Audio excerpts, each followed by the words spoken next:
Facebook was giving me that call. Oh, well, we got a little technology. How are you doing today? Doing well. Good. Welcome to REI 101. Hopefully people will jump on. This will be posted and recorded, so we will be sharing this on YouTube. If you are watching this video on YouTube and you want to be a part of the call, hook us up, look us up on Facebook or Instagram, click on the link below, send an email, write a comment, and we will send you the link. You can jump on and you can collaborate, interact. Albert, what's new in your world, man? It's been a couple of weeks. Tell us about the conference. Oh yeah, the real estate conference was pretty good. It was put on by Brandon Turner, former host of the Bigger Pockets podcast. He's got this new thing, well, it's probably a couple years old now, called Better Life. So Hmm. that was cool. A lot of it was kind of motivational, rah rah kind of stuff, but there was a few things that were like I learned a little bit about how to look up Department of Transportation numbers that are on workers' trucks. Like if you're running a midterm rental business, like a monthly rental business, and let's say one of your properties is near an extended stay hotel, you can Okay. go to that extended stay hotel at like 6 or 7 o'clock at night and just take some photos, or try to Mhm. not look too creepy, but take some photos of these DOT numbers on these trucks, and you can look this information up, and it'll come back with the company name and typically a phone number for the fleet manager. Usually, that fleet manager handles travel for the company. So that's what you can use to kind of establish these relationships Mm. with people to begin offering your home Your as a vacation rentals as a or monthly rental, right? For these short-term rentals. people, yeah, for these people's for So what's their it? workers. How do you approach that conversation? Just say, "Hey, I wanted to So introduce myself." yeah, really, it's just more of like, hey, first find out like who you're talking to, and just let them know like, hey, my name's Alberto. I'm in Galveston, and I noticed that you have a team of people working out here in Galveston for a project or something, and I just wanted to let you know that I have a home that's fully stocked. It's 4 bedrooms. It sleeps up to 10 people. Full kitchen. It has 3 bathrooms, and I can offer my house for you as a monthly rate. That's going to be a fraction of the cost of what you're paying at an extended stay. Very So instead of interesting. paying for 5 separate rooms with just a kitchenette in every room, everyone has, their own bedroom. There's more privacy, you got more space, and it's a lot less expensive than an extended stay. And then just I kind of have, take the conversation from yeah, there. that makes perfect sense. Easy way to make some warm connections, and I never would have thought about that strategy. Anything else? Um, I met some people in Houston from Houston that were there, so that was pretty cool. Kind of made some connections, some networking there. Talked about our mentorship program a little bit to those people. Right now, I don't know if you're keeping track, but co-living and sober living, like it's kind of having its day in the sun right now. Because a lot of people that are buying these rental properties, like turnkey Hmm. rental properties, they're finding it very difficult to cash flow as a long-term rental. And so companies like Pad Split, there's some other companies out there that are, they're willing to come in and kind of help you configure your home to really optimize the space for bedrooms and bathrooms, Right. and start offering your property as a co-living space. So basically kind of renting by the room Right. sort of like setup.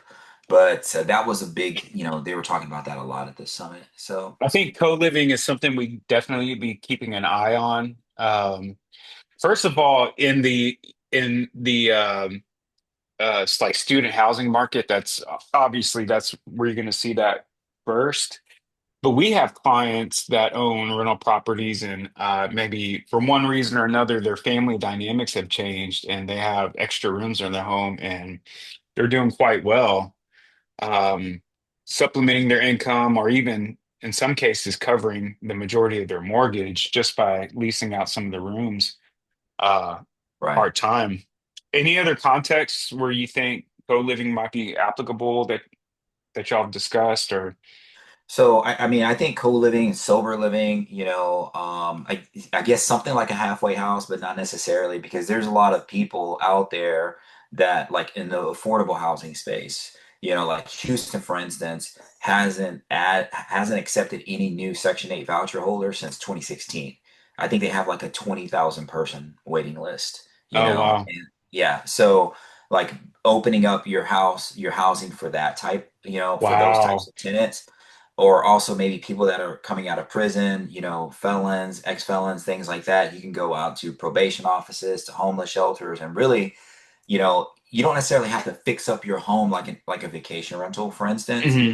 but there's people out there that need to be housed, Yeah. that they're not getting housing from anywhere else. I mean, obviously, you're going to do different types of background checks and things like that. You're Hmm. going to have a different type of property manager as well for the property, and it's not for everyone. Like that type of housing, that type of tenant is not for everyone, but there is a big need out there, especially in the Houston community. Very, very interesting. So is this a strategy? Let's explore this a little bit further. So is this a strategy where, let's say you and your wife have one of the rooms and you have three or four other bedrooms in your home?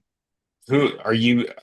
Would that be, would somebody, want to market to Section 8 or So, to I sober mean, that's living? like, that's more of like a house hacking strategy, I don't think I would do that, like personally, as a house hacker. Like if I'm living in the house, I'd probably want like a better, closer relationship maybe with the people that needed to stay there. Hmm. Like friends, family. I think house hacking is a really great way to get started in real estate, especially for younger people or people that are in college. Buying a house, multiple bedrooms, and then renting out to your friends, right? That are also in Right. school. It's an awesome way to like build real estate. I think from a rent by the room, like either Section 8 or people coming out of prison, I think I would buy a house specifically for that in an area that would accept like that type of housing.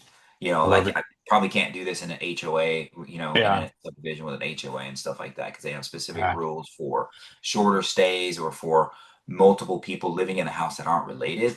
Like there Right. are specific HOA rules that talk about that too. Yeah.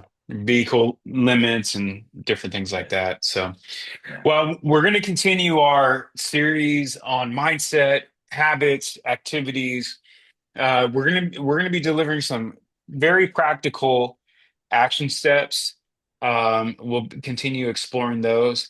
Couple stats that I think people sometimes forget, and when it comes to building wealth, and not just building wealth, but just winning financially. And we talk about real estate investing because we love it. We see the benefits of it. We know that a lot of people benefit from the power of real estate. Our mission at Checkmate Real Estate is to help others build wealth through the power of real estate. This is one of the easiest ways to win financially. Meanwhile, 61% of adults in our country are living paycheck to paycheck. Hmm. And for every 100 adults in our country, only 12% of the population, less than 12%, own real estate in any form. So Hmm. we talk about, what should my first investment be? You should just buy a house and live in it. That's usually the best advice for most people. The home I'm living in right now is has more than doubled in the last 2 years. The value of Yeah. it has way more than doubled. So Yeah. net worth. We'll talk about tracking net worth. The average person that leases their home, they have a net worth of less than $6,000 on average. Wow. Yeah. Homeowners are closer to $400,000. So And a lot of that net worth is probably tied up in their home equity, right? it is, yeah, absolutely tied up in their home equity. And remember, most homeowners only own one home. So, only a small fraction of us are investing in multiple units. And then obviously, when it comes to Netflix versus finances, most people spend more time and money on Netflix than they do on finances. So time, you're either investing your time or you're spending it. So habit one is time blocking like a millionaire. So talk to me about time scheduling. What are some of the big rocks in your day, and how do you approach the day? For me, I break it down like days of the week, and then break down each day. Usually Mondays, especially now too, because this particular call is on Mondays, but it kind of coincided with a lot of things. Mondays is like my office day where I'm just going to spend the majority of my time here in my home office. And Hmm. so typically in the morning, just for my personal stuff, like I go work out, do all those things, eat breakfast and all that stuff, catch up with Julia before she gets started with her day.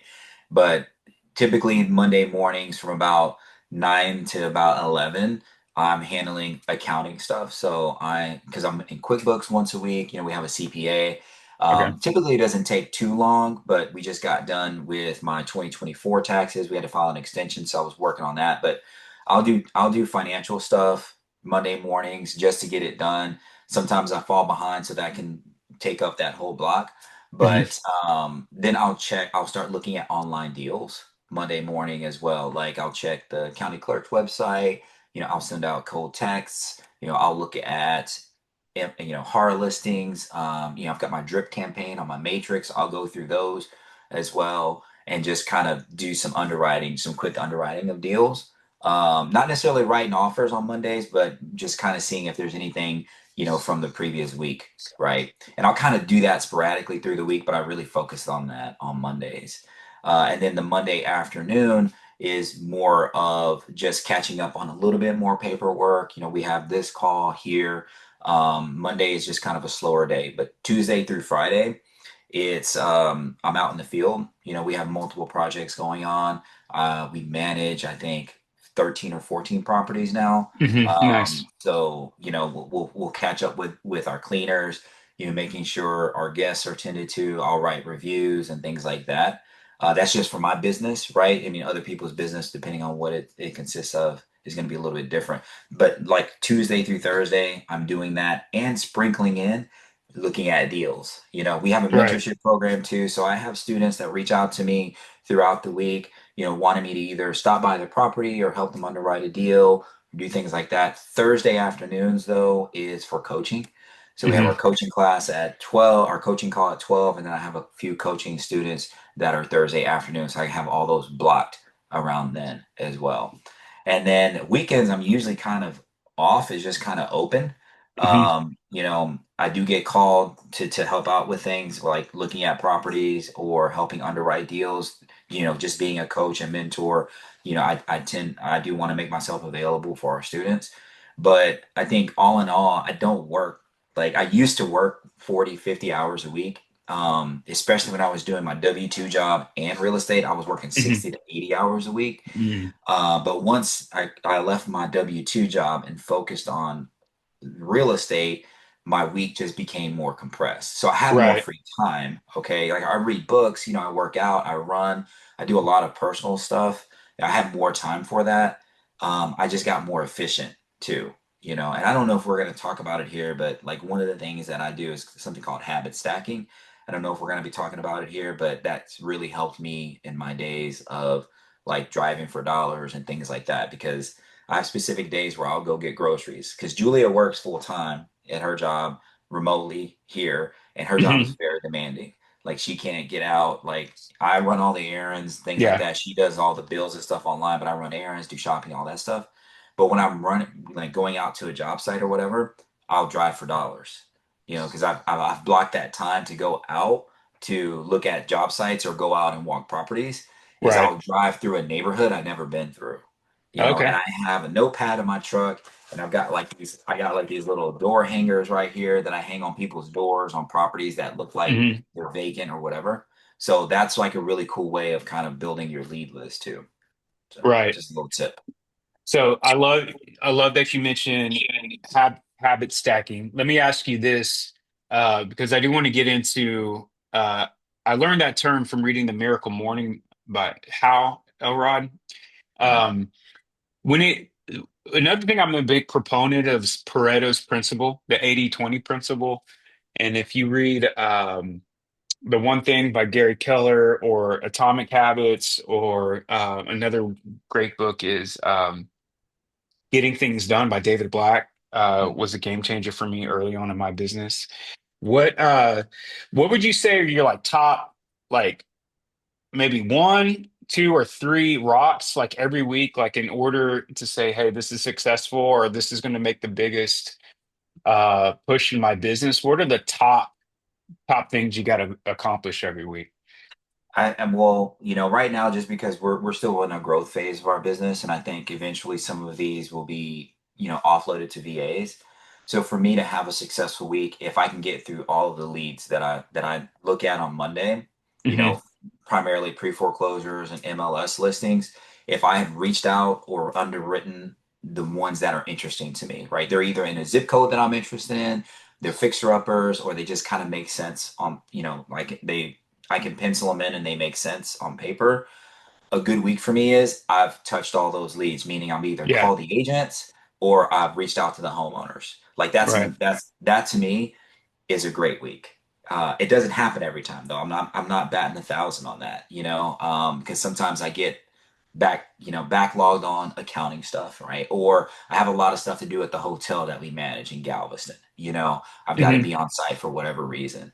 It doesn't take a lot of my time, which is good, but I'm human too, and if I don't put it in my calendar, I'll miss it, right? Right. Because my day is my whole week, my whole life is kind of driven by this calendar. And Yeah. Julie and I, we have a family calendar, and I have mine. She'll put stuff in there for me as reminders. Is awesome. But that's one big rock for me, Austin, is making sure that I am like reaching out to homeowners that are in distress. Like that's my biggest thing that I do every week. The other thing, it's on my schedule. It happens every Thursday are my coaching calls because that's the other thing that's super important to me Hmm. is being able to coach our students and being available for them. So that's going to happen really every week. It's never really not going to happen. But sometimes I'll get behind and I'll miss a call. Yeah, I'll be on the road and I'll forget. It's like, oh crap. I'll pull over. Like I'll pull over, I will exit, I'll pull over and I'll just hop on that call, just because I want to respect their time. But Right. that's a good week for me too, is talking to our coaching students. That's very good. Okay, so a couple of things I heard. You mentioned about habit stacking, and one thing I do want to hit on is uh, I've got six items or six habits that we can look at, six things that we track. I know you track these six things. I track these six things. If you're on the call, if you're watching the video, just pick one. Because here's the rule about habits. um, you're not going to take all six of these items. You're not going to take everything that Albert does in a day or everything that I do in a day and just start doing it. But if you want to be really effective, it starts with one. For some of us, it's just picking a bedtime. That could be the absolute biggest game changer is picking a bedtime because if for me that was 6 or 7 years ago when I really started stacking on these. I was having a hard time getting momentum and traction because I wasn't giving myself enough time in the morning. I wasn't giving myself enough time in the morning because I was staying up too late. And uh, but at this time, I live by the law.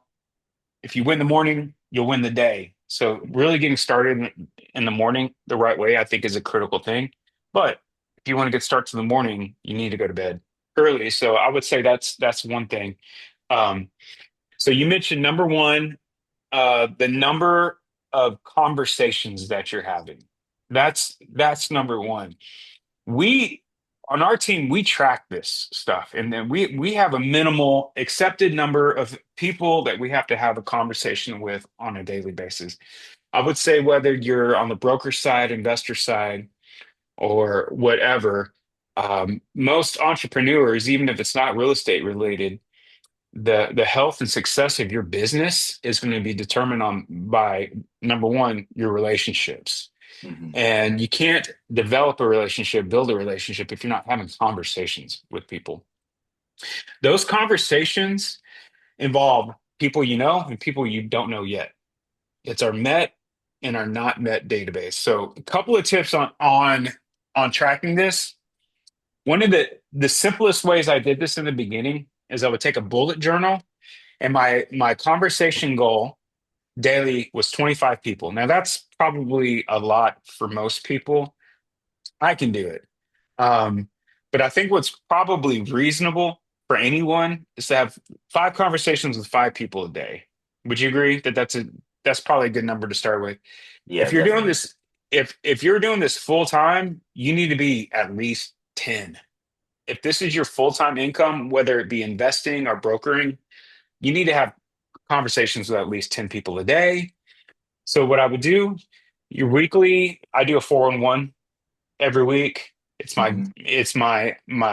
My annual goals, my monthly goals, my weekly goals. And if you can break down and they got to be specific. We've talked about SMART goals. They got to be specific, measurable, attainable. And then your weekly goals are going to be reflected in what you brought up. The most powerful tool that we can have is our calendar, correct? Hmm. So your Yeah. weekly goals are going to be on the calendar. So I would block that time. Now, the question I get when it comes to having like a Legion block time, and you can speak to this too, but most people are like, I don't like to call in the morning. I like to call in the afternoon. But what I've found and what I've witnessed from other highly successful investors is um, those calls are actually being made in the morning. So Hmm. I don't know about you, but for me, I have 9 a.m. to 12 p.m. blocked out just for calls. I don't take appointments in the morning. I'm on the phones.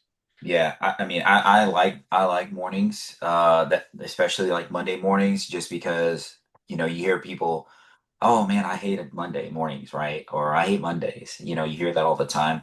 When I hear people say that, I think to myself like, well, I probably should like that. I probably should figure out a way to really enjoy that. When people say they hate doing burpees, they hate running. Yeah. I'm like, okay, I think I need to find a way to like that, to enjoy that, because that's going to set me apart from all these other people. I think there was a book called Swallow the Frog or something like Hmm. that, where Hmm. you do the thing that you're most uncomfortable with. Like for me, is cold calling, right? Even any kind of outreach is still uncomfortable for me. But if I Yeah. can do that on Mondays and I get it done, I feel like I'm winning. I'm gonna win Yeah. this week. If I'm I still feel uncomfortable reaching out to agents because most of them are rude. And like, it just annoys me. So, but I'm getting better at it. But if I do that Monday mornings and I get it done, and I check that box off my list. Some of us create lists, right, just to check things off. Like sometimes I'll do something that wasn't on my list. I'll write it down just so I can check it off. But Yeah. I like doing that in the mornings, making those calls in the mornings. I didn't know that most calls are kind of being made in the mornings. I do sometimes do it in the evenings, sometimes, just if I have some free time, like between work and family stuff. I'll do it in the evenings because some of the people that I do reach out to, they're like distressed and like they're at work in the mornings, Hmm. and so like agents I'll call in the mornings. In the evenings, I'll set aside a little bit of time to reach out to homeowners because that's kind of when they're able to talk. Yeah. No, that's awesome. So conversations. And then you also brought up deals. So this has to be a habit of investors. If you're going to invest in real estate, you got to be looking at deals, even if you're not in a season where you are, able to move on that. You're just in the educational part of the season. Looking at these deals, you're going to get good at analyzing them. Um, this is an everyday thing for me. I don't know about you. I do spend more time on the conversations than I do analyzing the deals. Yeah, But I I do think too. the important thing about analyzing deals is just being consistent with it. Yeah. Yeah, you have to be consistent. I think with I mean, if you're an investor, you're an aspiring investor, you're trying to get your first deal, we've talked about this before. You can't treat this as a hobby, right? You Hmm. have to be committed, right? You have to be focused and you have to build discipline into your life. Right? If you don't have those things, that at the first, encounter of discomfort or a problem or a challenge, you're gonna quit. You're gonna stop. You're gonna Yeah. walk away. Oh, this doesn't work for me. So, but we tell our students like, look, if you're not getting deals, how many offers did you write? How many offers did you Right. put in with agents or whatever? Oh, well, I Yeah. only put in three. Okay, well then Yeah.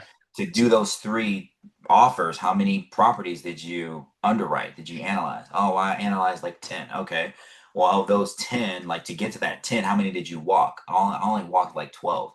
Okay. Well, you need to be putting in 10 offers a day. So let's Hmm. extrapolate that. How many properties do you have to walk in order to get to that point? There you go. You know? The And path so is in that, the math.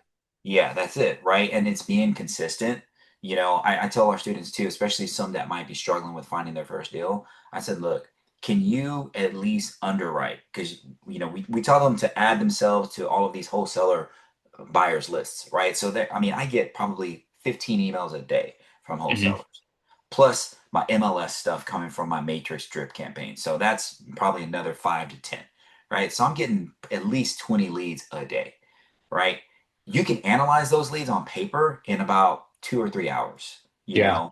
and just get used to it, putting in the reps and then figuring out, okay, is it in my area? Does it match my buy box? And now I'm going to go look at those. I Hmm. said, if you can do that consistently for 90 days, that's 3 months, and take Yeah. weekends off, right? You don't even have to do this on weekends. So it's like less than 90 days. But if you can do this consistently for 90 days, for 3 months, I promise you, you will have a deal under contract. Yeah. You know, I promise you will have a deal on contract. But a lot of people, as easy as that sounds, Austin, they're not willing to commit to that, Yeah. That because it's too hard, right? And it's like, okay, well, your why of why you're doing this business, why you're trying to build this business is not big enough for you. Well, one of the quickest ways to losing weight is to weighing yourself. Is to just writing that number down and tracking the number. Let me Yeah. ask you about conversion rates and tracking. So what I hear you saying is you got to have a certain number of conversations, and out of those conversations, you're going to set some type of appointment or follow up. And out of Yep. that follow up, you're going to end up walking those properties. Out of a certain amount of properties that you're going to walk, you're going to write a certain amount of offers. And Hmm. depending on how reasonable or realistic you are, a certain amount of those offers are going to go under contract. You get a certain amount under contract. Not all of those are going to close. Only a certain amount of those are going to close. And out of all the ones that are going to close, it's going to produce a certain amount of income or cash flow or improve your net worth by a certain amount. So eventually, we want to get to the point to where all these things kind of connect and you can streamline it from you can see like for me once I understand and I can see how my morning conversations Monday through Friday have a long-term impact on my net worth. So I'm Hmm. thinking like from my daily activity to the position I'm going to be in when I die. there's It's a it's there's a conversion, there's a breakdown every step of the way, right? 100%. It's like building a house. When you're laying the foundation, the walls aren't up, right? You can't see how beautiful this house is going to be. You've got it on paper, right? You've Hmm. got your analysis, you got your metrics, you got these are the metrics that they need to hit every day, right, to get to this final goal of getting your first property, like you just described. I look at it too, like building a house. You start from a pile of dirt. Then you go do the in-ground plumbing, and then you get ready for the foundation. You do all of these things, and even when you've got the walls, like the framing up, it just looks like Hmm. a freaking pile of sticks. You Right. know, it's hard to see that finished product, but it's the work that you put in consistently in the beginning that you get to this finished product at the end. And that's your first deal or your next deal or whatever it is. Very good. So, Yeah. number one, conversations. That's a great Yes. place to start. Number two, analyzing deals. This is every day. Number Hmm. three, offers made.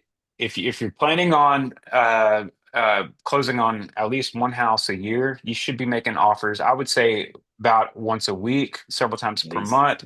Would you Yeah. agree? I think Uh, once a week is easy, to be honest. yeah, It is easy to do once a yeah, week. yeah. At least an LOI or something. Yeah. And then number four, this is important in different ways. This is cash flow. We're cash flow. We're measuring the health. Now, it's important that we think about this as an entrepreneur, not just a hobby or an ambition or just something we're trying to do, but thinking of real estate as a whole, um, projected cash flow. A couple of things to make this easy, measuring your cash flow, measuring not just your own personal net worth, but measuring the value of your company. So saying, okay, this is the Austin Jones Real Estate Investing Company. Everything's going to go into this. You were talking about QuickBooks and bookkeeping. Like you've got to keep everything you're doing on the business side apart from like your own personal finances. Right. Yeah. And what I've found with a lot of investors is there's a lot of investors that are not doing that. Mm. And it's nearly impossible to measure the financial health of your business when you have groceries at HEB next to replacing the roof on your bank statement. Yeah. Like Yeah. No, that's I to think me. yeah, you definitely got to keep that stuff separated. So QuickBooks online is great. because let's say you have, three investment properties. Well, you can look at income. It's very simple. It's a math problem. You get second grade math. Income minus expenses equals net. That's your Yeah, profit. But you want to be able to segment that. If I have three houses and I can see I made X amount of income, Y amount of expenses, my result is Z. I'm measuring that. But you also want to be able to segment that by each property separate. hmm, You want to see which properties are performing the best, which properties are performing the yeah, least. You want to have a profit margin um, in place. A good rule of thumb is 25% above your debt service. I think is a good starting place. And there's different yeah, ways that we can measure those, and we can go more into the numbers, the finances in a different episode. But just making it a habit, like you said, at least once a week. Cindy and yeah. I used to do Financial Friday, where you just look at your finances and play red light, green light. Um, We have like a weekly or bi-weekly like family budget meeting, because Julia manages the budget. So, she'll go in and, we'll go over things and kind of just see, really it's kind of more forecasting is like, okay, what's coming up next month? Do we have dentist appointments? Do we have, we have a trip planned or, do I have a conference I wanted to go to or something like that? So we can just plan ahead. But as right, far as from the business standpoint, you don't even need QuickBooks to get started. So like people shouldn't feel overwhelmed. It's like, oh, I need to get my LLC and I gotta sign up for QuickBooks and I gotta hire a CPA, right? And they get bogged down in these weeds before they get their first deal. Like we just started with a spreadsheet, and for right, every property, we just had like a new tab. Okay, here's it because I needed to track all the expenses, right? Especially when you're rehabbing houses.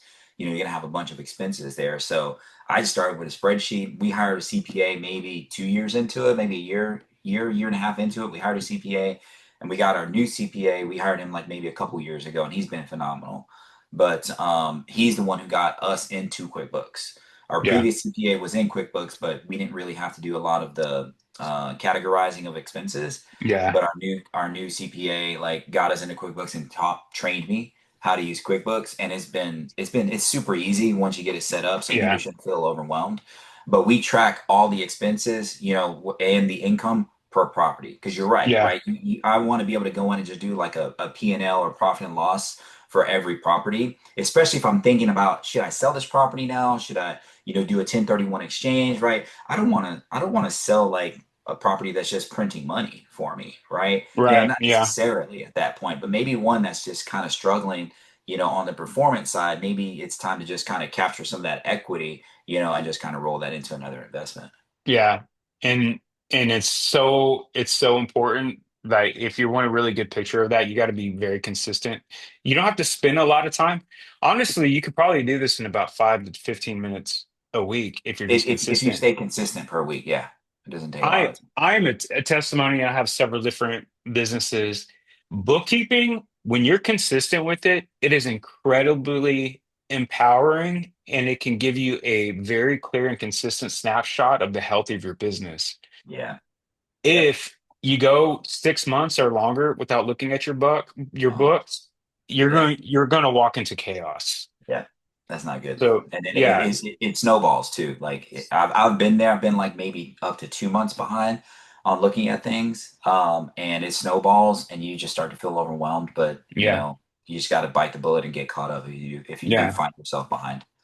You could probably do this in about 2 minutes if you did it every day. I would say 5 to 15 minutes a week if Yeah. you're consistent. So, Right. yeah. So keeping track of the bookkeeping, the finances, keeping the business separate from. So that's number four. Number five is a great one. Hours of learning. So I got a growth plan that I do every year. It has 12 months listed out. You can just write this out on a piece of paper, January through December. We're in June, so you can start in July. Here's my recommendations, and Albert, I love to hear yours. I need to take a class every month, either a class or a conference every month, some class or a conference. I have two books that I read every month, and specifically for me, I read one new book, and I'm always rereading a book I've already read. So that's my specific thing. I made that up, but it's one new book. I don't like to read more than two books. I love the idea of reading 100 books a year. However, I want to get as much as I can from what I'm reading. And so one new book a month, one reread a Hmm. month. So that'll be 24 books per year for me. For some people, that 12 books is fine. Maybe 6 books is fine. It doesn't matter. It just and then Yeah. uh, we got podcasts. So we got calls like this, REI 101. These are really good too. Would you add anything to that? Yeah, I mean, I'm not that detailed, and I admire like your commitment to setting those goals every year. I think for me, it's just more of I need to be reading something every day, Hmm. and I'm not talking about like news headlines and things like that, right? I need to be Yeah. reading some book that's going to move the needle cumulatively for the year. Is going to move the needle for me in my business. It may not do it Yeah. every single day, but that's like Daily Stoic, right? It's a Hmm. bigger pockets book. I'm reading Tribe of Millionaires. I think that's written by some guys for Go Abundance. Tribe, Um, Tribe, oh, I'm thinking of Tribe of Mentors. No, it's just Tribe of Millionaires. I'm reading that one. I'm reading Meditations as well. I Hmm. haven't read that yet. Some of these books go a little bit faster than others. But I can be in two or three books simultaneously. Hmm. I'm not putting one down and picking one up, but I might pick one up on Monday, pick a different one up on Tuesday, pick a different one up on Wednesday. But for me, literature goes, I need to be reading something every day. Like I just need to be Yeah. filling my mind with something. And I don't necessarily have a time block for that. It's just more like I've got my books where I can see them. I'm a visual person. Like I need Hmm. visual clues as reminders. So I'll see my book and I'll pick it up and I'll read it. As far as the like going out to summits, conferences, things like that, I try to go to two to four a year. So that's Yeah. almost one a quarter. And primarily I just kind of go to these things to network, to be honest with you. Yeah. Like I'm not really learning a ton of new like information, or I'm not getting a ton of new education when I'm going to these. I'm really just kind of going to network and for motivation to see what other people are doing. Yeah. So I don't do a lot of those things every year, but yeah. And then like on personal side, we try to take at least one trip a year because we just work really hard. We try to do two, but we've gotten down to one because Julia's just been super busy and we've been busy building the I've been busy building the real estate business, but you got to have some time too. I think vacations, I think really nice vacations to me are like a reward for your soul. Yeah. Is you need to reward yourself with something like that. That's how we reward ourselves at least, as just, this is what we're doing this for, part of it, like our legacy, but also so we can go experience these things that we Yeah. couldn't experience any other way. I love it. Yeah. So no, those are good. What about podcasts? Do you listen to a lot of I podcasts? listen to podcasts every day too. Well, every day that I run. So, Hmm. like, if I'm running, I'm a podcast listener. Sometimes I'm an Audible book, but I'm more podcasts. So I'll listen to podcasts probably 3, 4 times a week. Good. And that could be 2 or 3 episodes. A run. Like, so I can Yeah. get at least through 2 episodes a run. Um, but yeah, I love podcasts. I mean, that's how I got started in 2020 was by listening to podcasts and watching YouTube videos. Hmm. So you can get a lot of good information there too. That's good. I think the key is, I think all of those are good. So we talked about books, classes, seminars, conferences. By the way, I am a nerd at conferences. I record everything. I write everything down. I really like That's good. to do that. But podcasts, YouTube channels, YouTube videos, Mm. and then networking. You learn a lot from that.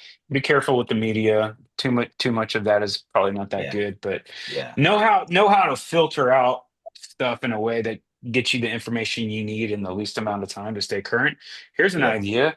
Follow Austin from Houston 12 on YouTube. I do a weekly market update every week, and it's just a couple of minutes.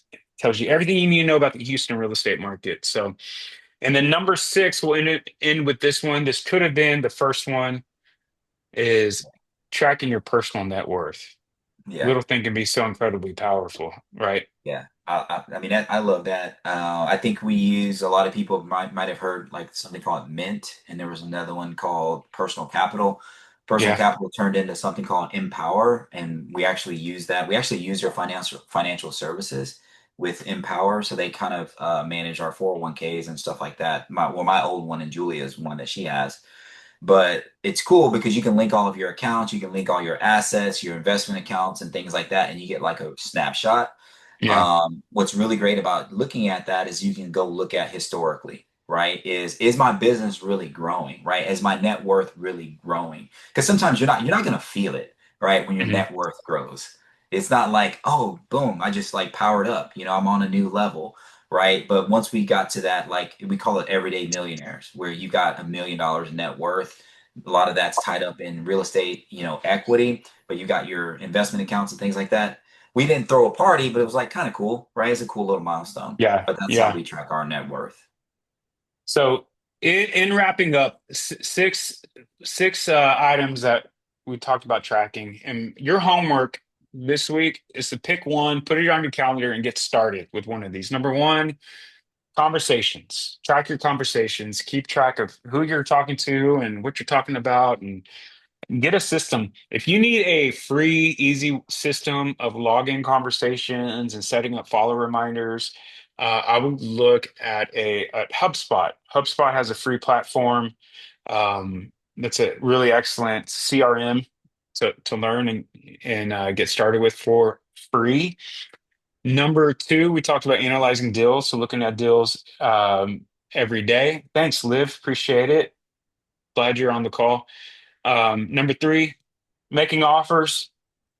Number four, tracking your cash flow. Number five, learning education. And number six, tracking personal net worth. Any other questions? If you're on the call, you want to come off mute, you're welcome to do that right now. Albert, any last thought? No, this was good. I think it's kind of motivating me too to get better at tracking some things, as well as kind of like open up my eyes where I can make some improvements, especially after listening to you, some of the things that you track. So let me Iron get some. sharpens iron, man. I'm learning a lot from you too, brother. Yeah, no, it was good. It was a good call today. All right. Well, y'all have a great one. We'll see you next week. REI 101. Thanks, Albert. All right, man. See ya.